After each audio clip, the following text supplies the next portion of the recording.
ओम गुरु ब्रह्मा गुरु विष्णु गुरुदेवो महेश्वरः गुरु साक्षात् परब्रह्म तस्मै श्री गुरुवे नमः।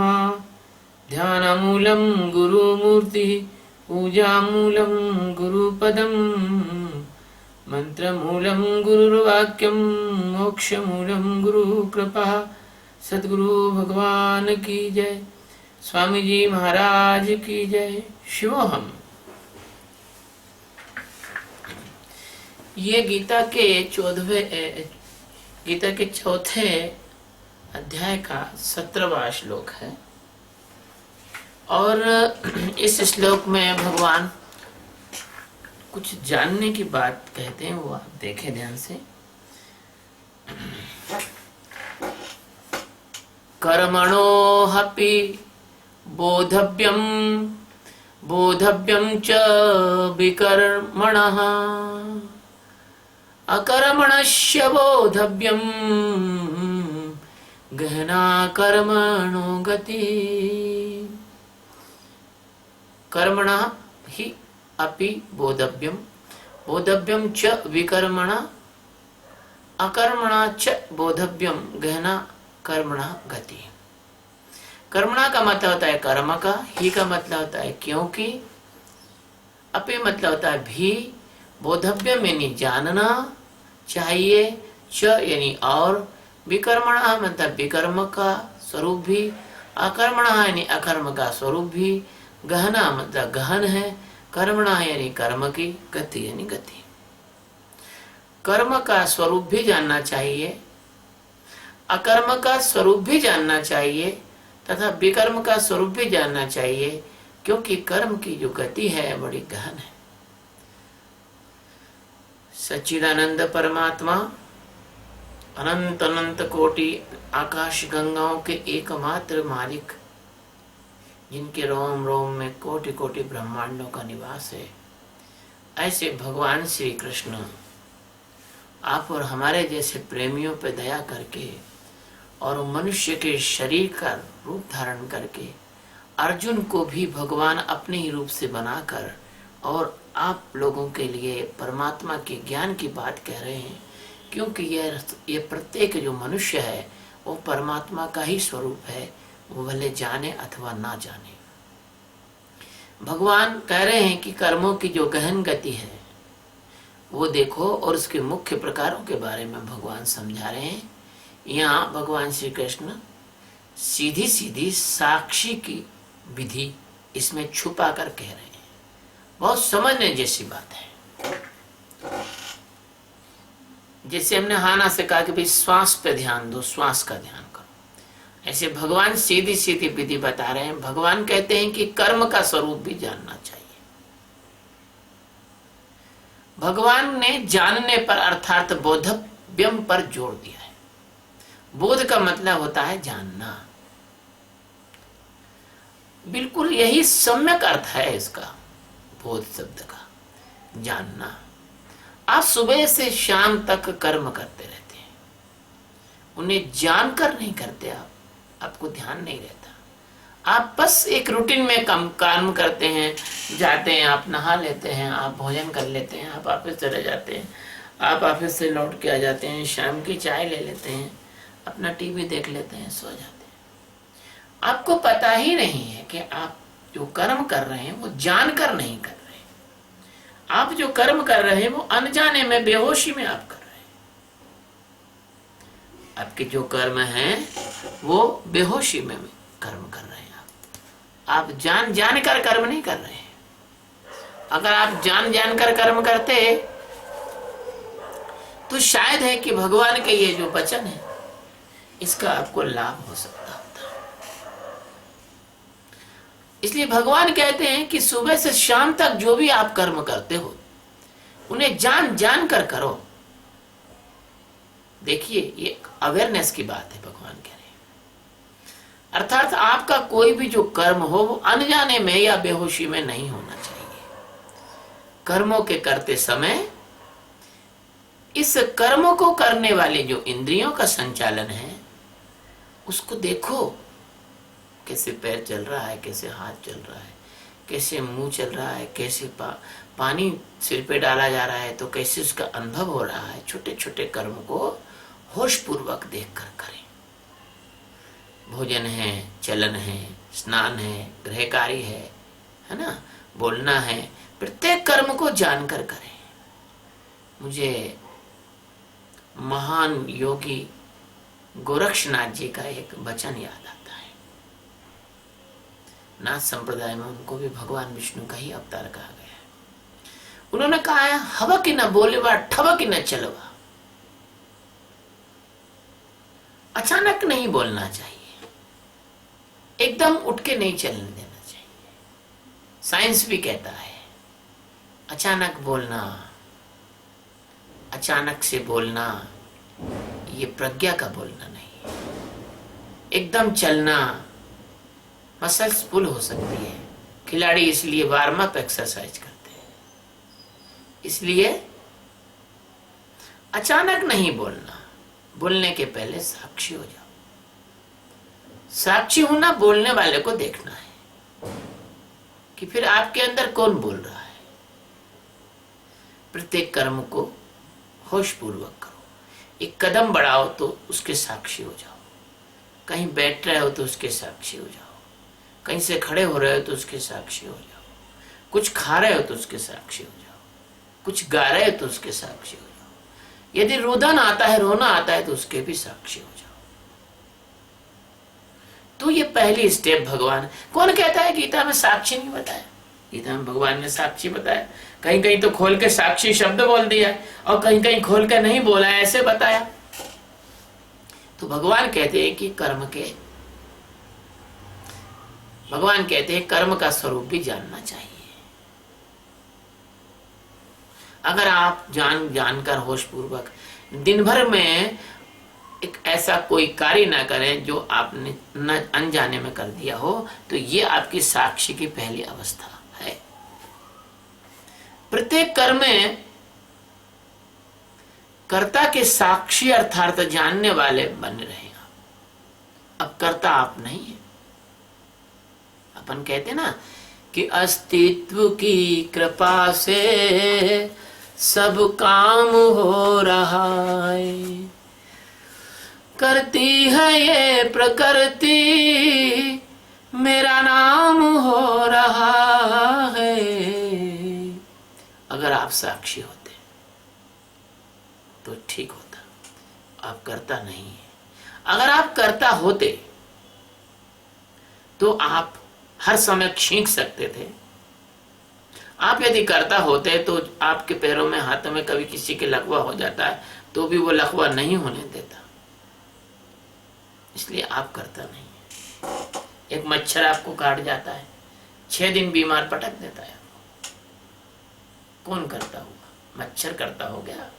मच्छर एक जरा सा 2-3 मिलीग्राम का जो मच्छर है, 1-2 मिलीग्राम का मच्छर, वो आपके 140 किलो वजन के शरीर को पटक देता है।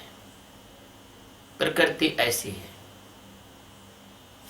अभी इबोला वायरस चल रहा है तो पहले कभी एड्स का वायरस चल रहा था, तो कभी किसी का वायरस चल रहा था, तो कभी स्वाइन फ्लू का वायरस चल रहा है, तो कभी जो है न जाने कौन कौन से बर्ड फ्लू चल रहा है। कैसे कैसे जो है आपकी प्रकृति में कैसे कैसे अज्ञात प्रेत, इनको प्रेत ना कहें तो क्या कहें, सूक्ष्म है लेकिन आपको पटक देते हैं।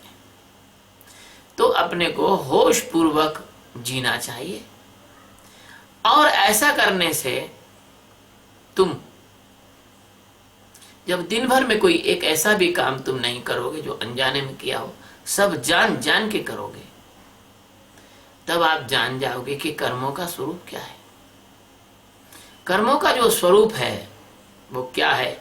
जैसे खिलौने का स्वरूप मिट्टी है, जैसे बतासे का स्वरूप शक्कर है, जैसे मनुष्य का स्वरूप हाड़ मांस है, ऐसे कर्मों का स्वरूप क्या है तुम इसे जान जाओगे। मैं नहीं कह सकता हूं, बताऊंगा नहीं। क्यों? कि अगर मैंने कर्मों का स्वरूप क्या है ये बता दिया तो फिर तुम क्या जानोगे। मैंने तुम्हें उत्तर ही बता दिया तो पहेली हल को कैसे करोगे तुम? तो होगा ही हल। तो यदि आपने कर्मों का जो स्वरूप है, यदि आपने वो जान लिया, अपने कर्मों का स्वरूप यदि जान लिया, तो अगर आपने होश पूर्वक देख लिया, तो कर्मों को करने वाला जो यंत्र है उसको आप अच्छे से देख लेंगे, और कर्मों के पीछे छिपा जो उद्देश्य है, जो वासना है, जो प्रेरणा है, जो परिणाम है, उसको आपने जान लिया, तो ये तुम्हारे साक्षी का प्रारंभ होगा। यहां से तुम्हारे साक्षी का प्रारंभ होता है। तुम बैठते हो 70 मिनट, मैं मानता हूं ठीक है, लेकिन बाकी के समय 22 घंटे और 50 मिनट तो तुम बेहोश ही रहते हो। ये 22 घंटे और 50 मिनट भी तो आपको जान जान के काम करना चाहिए। तो यहां से आपके साक्षी का प्रारंभ होगा और बोध का प्रारंभ हो जाता है, और बुद्धत्व की ये प्रथम सीढ़ी है कि कर्म को जानना। कर्म को जानना ये आपके बुद्धत्व की पहली सीढ़ी है, आपके बुद्ध होने की पहली सीढ़ी है कि कर्म को जानना। अब जब आपने कर्म को जानना प्रारंभ किया, तो उसके अंदर, आपके अंदर कोई ऐसा तत्व है जो आपकी नींद है, भूख है, प्यास है, सुख है, दुख है, जीवन की प्रत्येक क्रिया का साक्षी है, गवाह है, वो जानने वाला है। अतः इस जानने वाले को अगर अपने जानने में आप बाधा मत बनो, कम से कम इतना एहसान तो कर लो कि कम से कम इतनी मूर्छा मत लाओ कि जानने वाला जानने पर भी आपको पता ही नहीं चले कि कोई जानने वाला भी है आपके अंदर। अभी तो यही स्थिति है कि जो जानने वाला है उसको तुम जानने ही नहीं देना चाहते हो, लेकिन सब प्रकार से वो जानता है। जैसे तुम सो के उठे तो वो जानता है कि अब नहीं सोऊंगा, मैं नींद हो गई पूरी। भोजन करोगे तो अब एक और भी नहीं खा सकता हूं, अब हो गया, पेट भर गया। पानी पियोगे तो अब एक घूंट भी नहीं पीऊंगा, अब अच्छे से पी लिया पानी। वो कौन है जो ऐसा कहता है कि नहीं बस तृप्त हो गया, अब नहीं? वो कौन है? तो वो है आपके अंदर का जानने वाला। इस जानने वाले को अगर अपन क्रिया कहें तो गलत हो जाएगा, क्योंकि जानना कोई क्रिया नहीं है। जानने वाला करने वाले से अलग है और क्रिया से भी अलग है। जो करने वाला है कर्ता और जानने वाला है दृष्टा, साक्षी। तो जितने जितने विभिन्न जो कर्म होते हैं उनकी विभिन्नता का स्वरूप होकर भी उसका मूल स्वरूप एक ही है, विभिन्न स्वरूप होकर भी उसका मूल स्वरूप एक ही है। इसे आप तभी जान सकते हैं जब आप साक्षी में उतरें, साक्षी हो जाएं और साक्षी होकर इन कर्मों के स्वरूप को जान लें।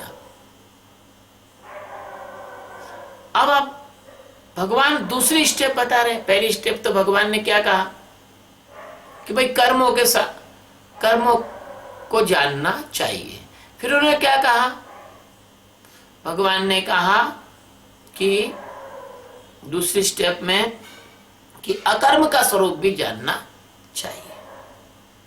जब आप कुछ भी नहीं करते हैं, जब आप शांत बैठ जाते हैं, आप बिल्कुल आराम से सोफे पे लेटे हैं, बैठे हैं, पैर लंबे करके झूले पे बैठे हैं या बिस्तर पर लेटे हैं, एकदम रिलैक्स हैं, आप कुछ भी नहीं कर रहे। उस अवस्था में जब आप बैठे हैं, कुछ भी नहीं कर रहे हैं, तो आपकी जो इंद्रियां हैं वो अनावश्यक चेष्टा करती हैं। चाहे पैर हिलाने लग जाओगे, चुटकी बजाने लग जाओगे, उंगली घुमाने लग जाओगे, मुंह हिलाने लग जाओगे, सिर खुजाने लग जाओगे, पता नहीं क्या क्या करने लग जाओगे। प्यारे बच्चों, कुछ भी नहीं करोगे, अगर शांत भी बैठे हो तो तुम्हारे मन में न जाने कितनी पुरानी 20 साल, 30 साल, 40 साल पुरानी बातें आने लग जाएंगी। और आने पर क्या होगा, वो जिस ढंग की बातें आएंगी उसी ढंग का तुम्हारा चित्त जो बहने लग जाएगा। उन स्मृतियों की पूरी फोटोग्राफी, पूरी की पूरी वीडियो, पूरा जैसे लग रहा है अभी हल घटित हो रहा है ऐसा आपको दिखने लग जाएगा। इसको कहते हैं अकर्म। कुछ नहीं कर रहे, फिर भी कुछ ना कुछ अंदर चल रहा है। ये एक अलग ढंग की बेहोशी है। पुरानी स्मृति के चित्र चलेंगे तो आपको बेकार में ही सुखी दुखी करेंगे, और कोई ऐसी ज्यादा भयंकर शक्तिशाली घटनाएं अंदर उत्पन्न होती हैं कि कई लोग तो ऐसे सोच सोच के डिप्रेशन में चले जाते हैं, पागल हो जाते हैं, और हो ही जाते हैं। आप देख लो, कुछ किसी को तो ज्यादा सोच सोच के ब्लड प्रेशर हो जाता है, किसी को ज्यादा दुख की चीजें सोचने में डायबिटीज हो जाती है, किसी को एंजाइना हो जाता है, किसी का ब्रेन हेमरेज हो जाता है, किसी को तुम देखोगे बैठे बैठे ही मर जाते हैं वो। भैया तो अभी अच्छे से बैठे थे, चाय वाय पी के अखबार पढ़ रहे थे, और 10 मिनट बाद कोई आया तो देखे तो उनके तो प्राण निकल गए। इसको कहते हैं अकर्म। अकर्म इतना हावी हो जाता है, हार्ट अटैक तक कर देता है, हार्ट फेल तक कर देता है। इसलिए साधक को ये बहुत जरूरी है कि जब वो अकर्म में बैठे तो अकर्म में भी बैठे तो साक्षी में बैठे।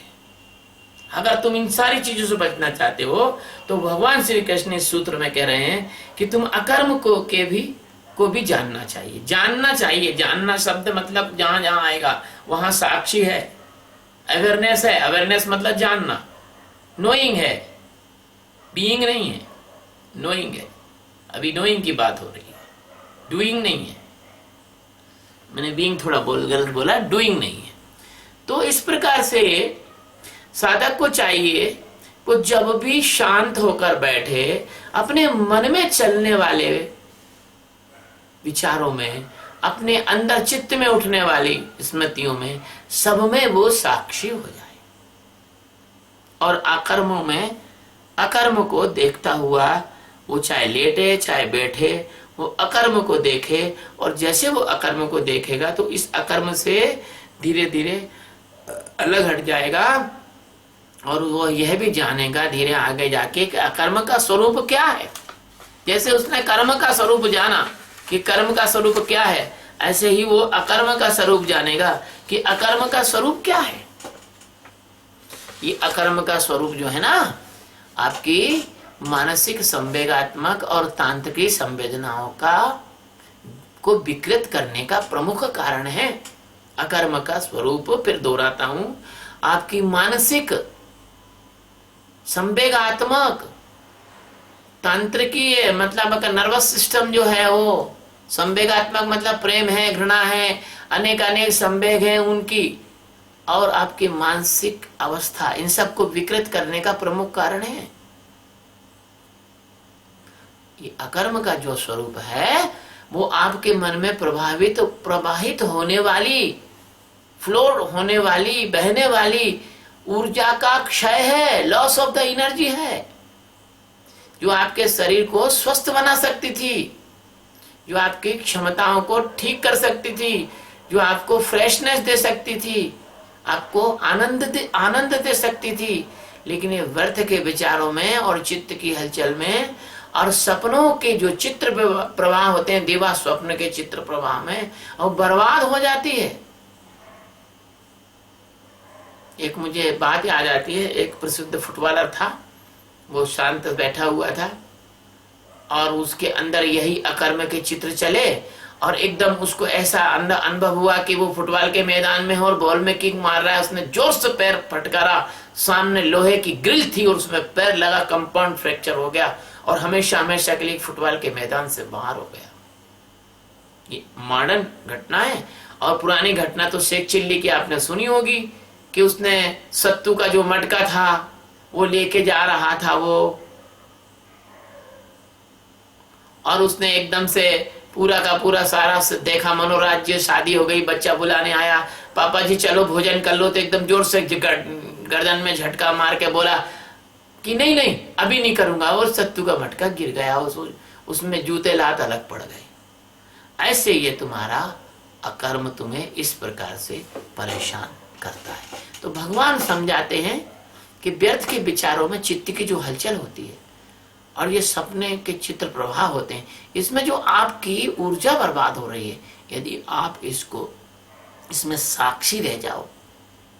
तो मेरे एक गुरु महाराज थे, 6वें 7वें गुरु थे, वो कहते कि विचारों में आदमी की करीब 90% ऊर्जा विचारों में आदमी बर्बाद कर देता है, विचार करने में, क्योंकि विचार करना भी तो एक कार्य है।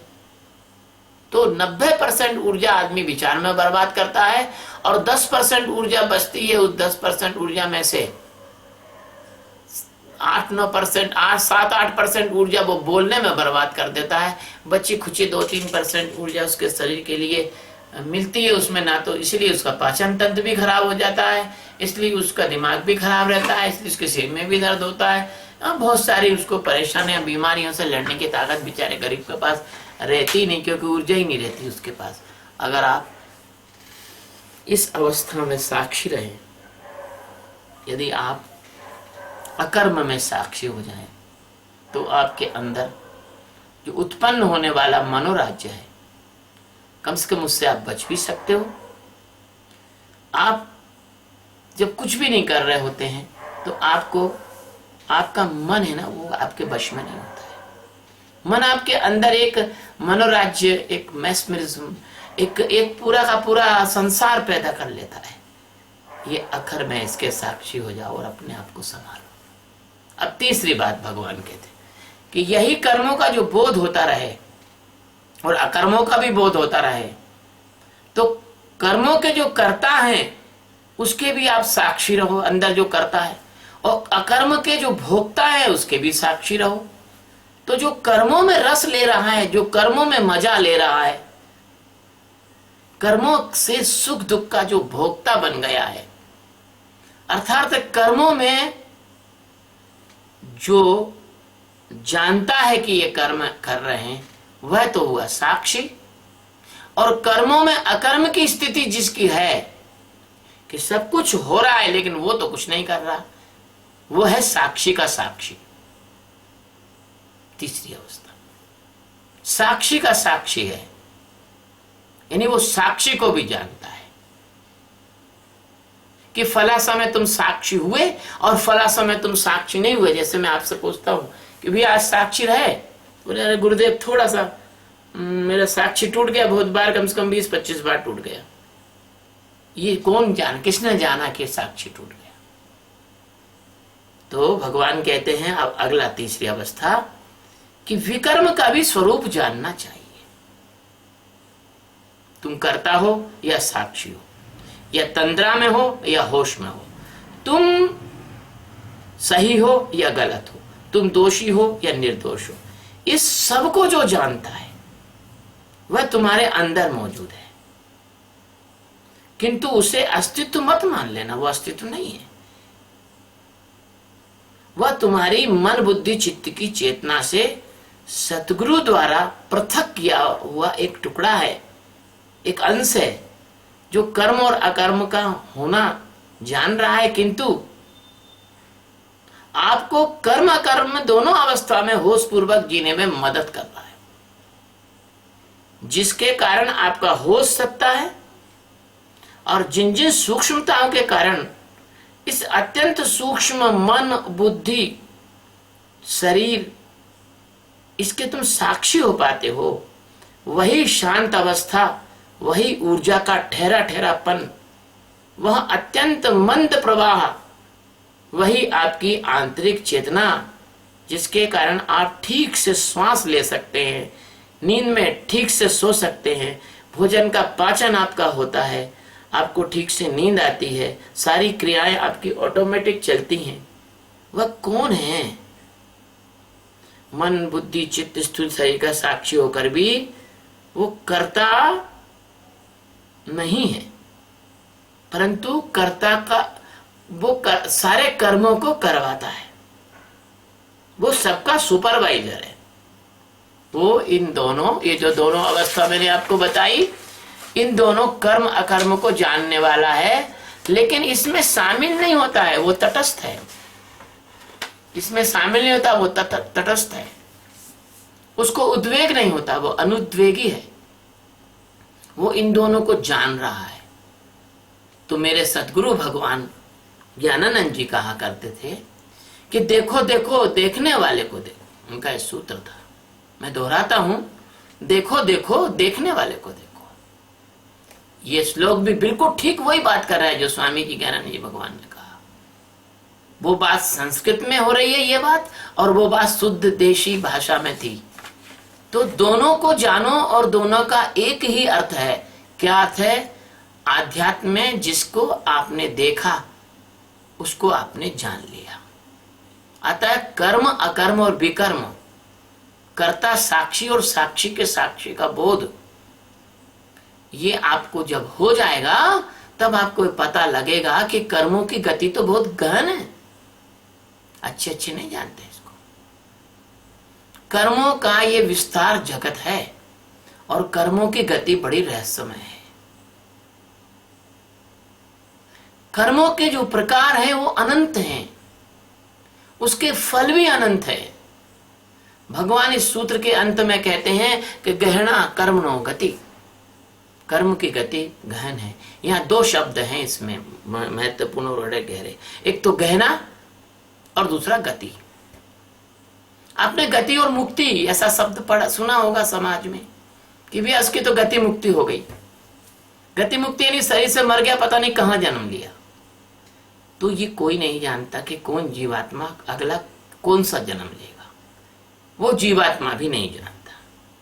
कर्म की गति इतनी गहन है। बड़े बड़े ऋषि और मुनि नहीं जानते, बड़े बड़े परमहंस नहीं जानते कि मृत्यु का कौन सा क्षण किस सेकंड में आएगा। इसमें बड़े बड़े विद्वान मोहित हैं। तो कर्म की जो गति है वो जन्म है, कर्म की गति है वो मरण है, कर्म की गति है वो 84 लाख योनियों का बड़ा गहरा प्रवाह है।